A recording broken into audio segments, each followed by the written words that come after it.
Bismillahirrahmanirrahim. Allahumma salli sayyidina Rabbi bil Mustafa balligh maqasidana waghfir lana ma madha ya wasi'al karami. Kita sudah mendengarkan ucapan mulia Al-Habib Muhammad bin Hadi As-Saggaf, dan itu adalah ucapan yang mempunyai rahasia-rahasia makna. Saya akan rangkum ucapan Al-Habib Muhammad bin Hadi dari kefahaman-kefahaman yang saya dapat dari guru-guru saya. Al-Habib Muhammad bin Hadi tadi telah menjelaskan kepada kita tentang bagaimana mendapatkan keberkahan, sir, cahaya, dan hal-hal yang ada pada orang-orang yang menginginkan Allah dan menginginkan Nabi kita Maulana Muhammad sallallahu alaihi wasallam. Tentulah ucapan yang awal itu ada pada ucapan yang terakhir dari ucapan Habib Muhammad bin Hadi As-Saggaf. Apa ucapan beliau yang terakhir? Ucapan beliau yang terakhir adalah beliau mengingatkan kepada kita agar kita membiasakan kebaikan untuk dipaksakan. Kebaikan itu untuk dipaksakan. Nah, kalau kebaikan tidak dipaksakan, maka kebaikan itu akan kembali merosot, akan kembali jatuh, akan kembali ke jalan yang jauh daripada cahaya, jauh daripada nurnya Allah Subhanahu wa taala. Dan itu perlu namanya riyadhah ataupun olahraga. Jadi olahraga itu bukan badan doang olahraga. Olahraga itu juga ada olahraga batin. Kenapa kita harus olahraga? Dikarenakan kalau yang namanya badan itu ada toksin, ya, dialah yang membuat ada jantung, dia ada bikin stroke, dia tuh bikin macam-macam perkara, hal-hal yang menjadikan kamu penyakit. Itu namanya toksin. Toksin manusia untuk roh itu adalah nafsu. Itu toksinnya seseorang bila seseorang itu ingin dekat dengan Allah, dengan Nabi kita Maulana Muhammad sallallahu alaihi wasallam. Nafsu tidak semuanya jelek. Enggak semua nafsu jelek, karena kalau orang nggak punya nafsu, dia nggak bisa ngapa-ngapain, nggak punya hemah. Nafsu yang diinginkan di dalam Quran adalah nafsu mutmainnah. Makanya Allah Subhanahu wa taala panggil, ya ayat Tuhan, nafsun mutmainnah. Nafsu mutmainnah inilah yang diinginkan oleh para aulia, oleh para salihin, oleh orang-orang yang ingin dekat kepada Allah, yang ingin dekat kepada Nabi besar Maulana Muhammad sallallahu alaihi wasallam. Jadi nafsu mutmainnah inilah yang menjadikan engkau bisa ketemu Nabi Muhammad sallallahu alaihi wasallam. Nafsu mutmainnah inilah yang menjadikan kamu bisa bertemu dengan aulia-aulia Allah Subhanahu wa taala. Jadi bukan berarti nafsu itu jelek semua. Nafsu mutmainnah ini adalah salah satu nafsu yang menjadikan kamu bisa bertemu dengan Nabi besar Maulana Muhammad. Nafsu yang menjadikan kamu bertemu dengan aulia-aulia Allah Subhanahu wa taala. Akan tetapi nafsu ini diempit dengan dua nafsu. Satu namanya nafsu ammarah, yang satu lagi nafsu al-birahiyah, ya. Nafsu ammarah ini yaitu dia senangnya sama mobil mewah, ya, merumah bagus, ini namanya amarah ini, ya, ataupun sama hal-hal yang indah-indah, ya, temannya perempuan yang cantik, temannya harta yang banyak, yang membuat dia mewah, dia bikin derajat tinggi, bikin dia dipuji, bikin dia diangkat-angkat. Nah, ini namanya amarah. Ada lagi nafsunya yang ngempit daripada mutmainnah, namanya nafsu birahiyah. Ini nafsu dari kecil sudah ada, dari brojol dia sudah ada. Contohnya seorang bayi yang ingin disapih sama ibunya, dia biasa dikenalin tete, tahu-tahu sudah gedean nggak mungkin ibunya tetein terus, Kalau ibunya tetein, gerowok nanti dia punya ini tete, ya, karena sudah ada giginya. Nah, tahu gerowok? Bolong ntar. Dikarenakan apa? Dikarenakan sudah ada giginya. 2 tahun sudah mesti lepas dari ibunya. Coba kalau nggak dilepas sama ibunya, sampai gini hari ente nete sama umi ente. Nah, coba ente bayangkan di situ. Itu namanya harus disapih. Tapi bukan berarti disapih kamu ini nafsu ini hilang begitu saja. Tidak. Tetap aja cari tete yang baru. Kawin namanya. Kalau dia enggak halal, dia kerjain yang haram. Kalau dia enggak kerjain yang halal, dia kerjain yang haram, dia cari yang haram. Dan ini bukan hanya dampaknya kepada hal-hal yang akan menyita kebaikan dia, bahkan ini akan menyita dan menghancurkan amal baik dia. Yang tadinya dia sholat rajin, gara-gara dia ngikutin ini nafsu yang namanya birahiyah, dia akan tidak rajin gara-gara ini.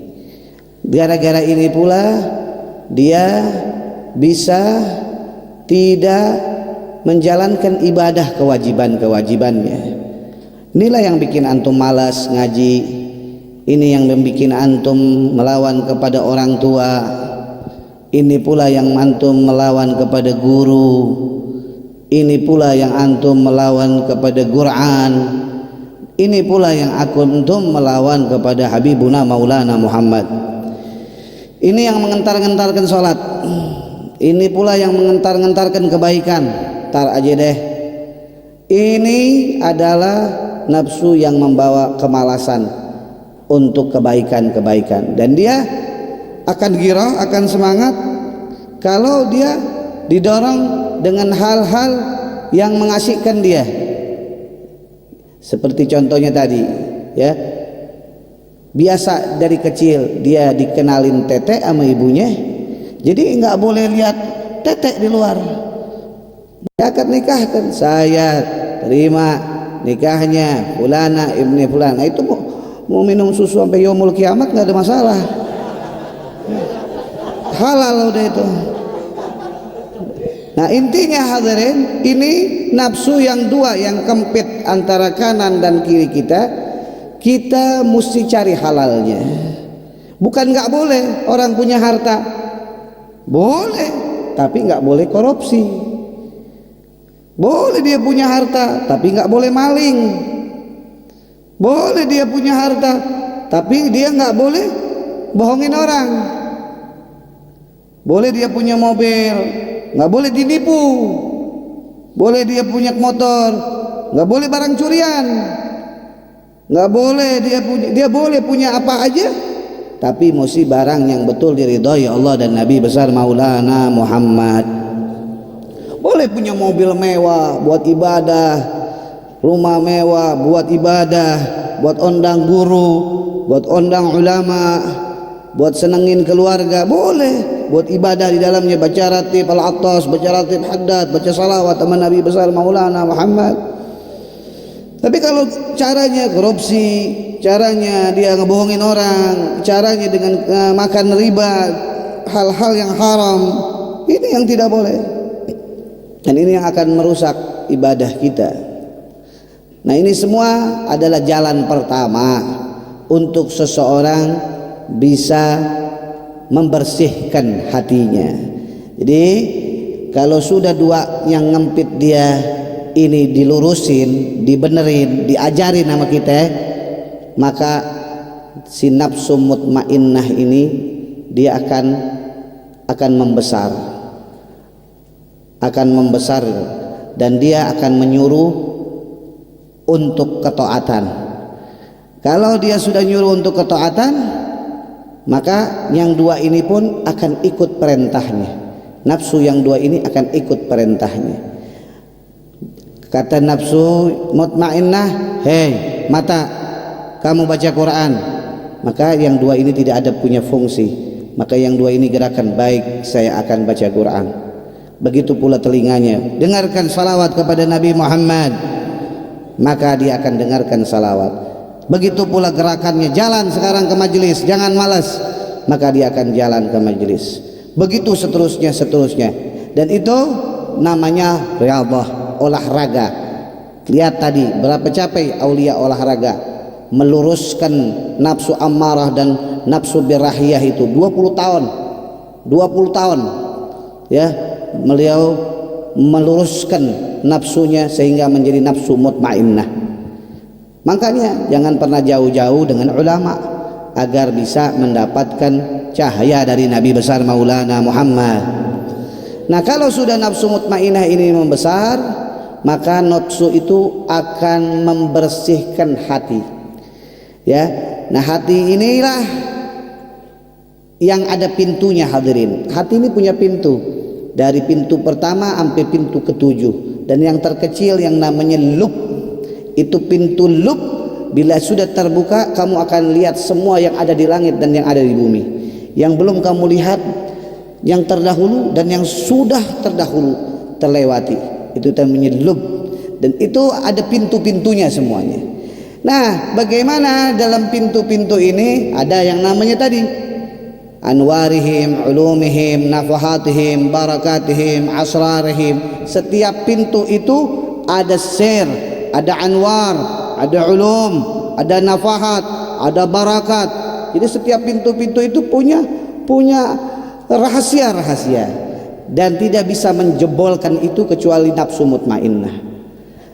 Tidak bisa menjebolkan itu pintu kecuali nafsu mutmainnah. Dan apabila terus nafsu mutmainnah itu bisa menjebolkan, maka dia bisa melihat junjungan Nabi besar Maulana Muhammad. Jadi jelas hadirin, ini saja yang saya sampaikan. Kalau panjang-panjang kali hadirin tidak akan ngerti. Intinya perbesar gemukin nafsu mutmainnah kita. Dengan apa? Terus berdekatan dengan ulama, duduk dengan salafun saleh, membaca kitab-kitab salafun saleh. Jangan jauh dari guru, jangan jauh dari orang-orang yang membaca salawat. Jangan pernah putus asa. Oh, saya ini masih ngikutin begini kejelekan. Oh, saya begini. Jangan putus asa. Kita punya Maulana Muhammad, kita punya Rasulullah sallallahu alaihi wasallam, kita punya kekasih Allah Nabi besar Maulana Muhammad. Maka kita bertawasul kepada Allah sebagaimana tawasulnya para aulia-aulia tadi. Bertawasul kepada Allah atas nama mereka yang mulia, yang Allah Subhanahu wa taala menjadikan mereka ini malaikat-malaikat dunia. Oleh karena itulah kita ini manusia yang kasarnya hanya bisa mengikuti mereka. Tapi kita berharap mereka akui kita. Kita harap nih mereka ini, ya apa sih Hasan bin Ja'far? Apa sih antum semua yang ikutin Hasan bin Ja'far? Tidak ada amal apa-apa. Semuanya kali hanya warna saja. Tapi kita husnuzan, mereka ini ahlul wafa. Mereka ini orang baik. Mereka ini masya Allah. Ya, mereka akan bilang, awama alimta bi annana ahlul wafa wa muhibbuna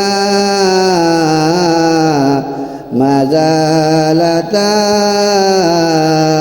taliwana.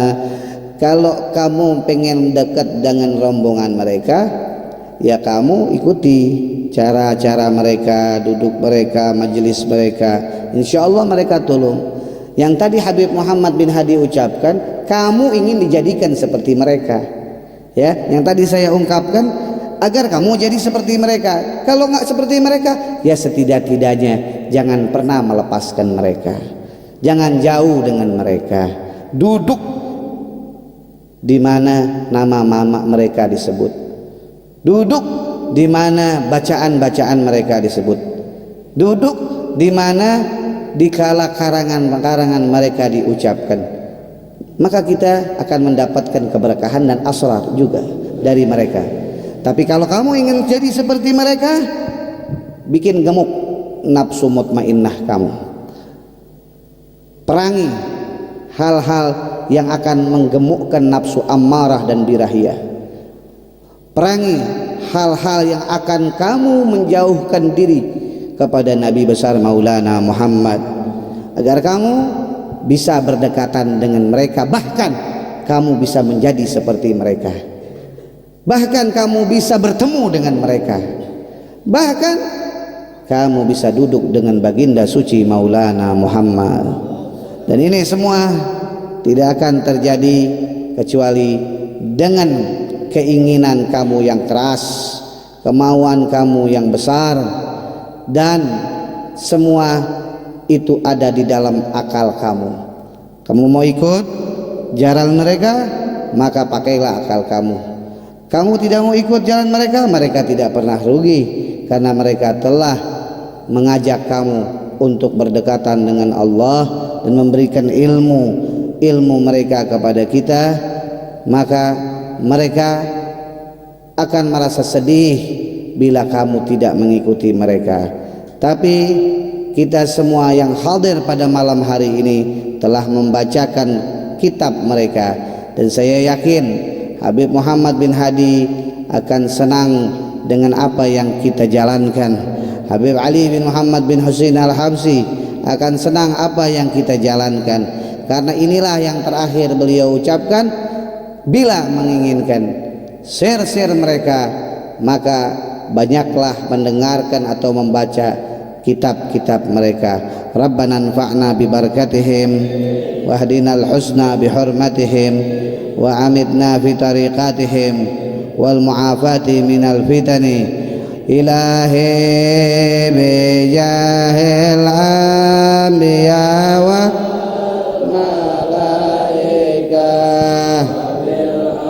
awliyai jud lana bil ijabati ilahi tawassalna bi qur'anikal karim tunawwir basirati wa sam'i wa mukanati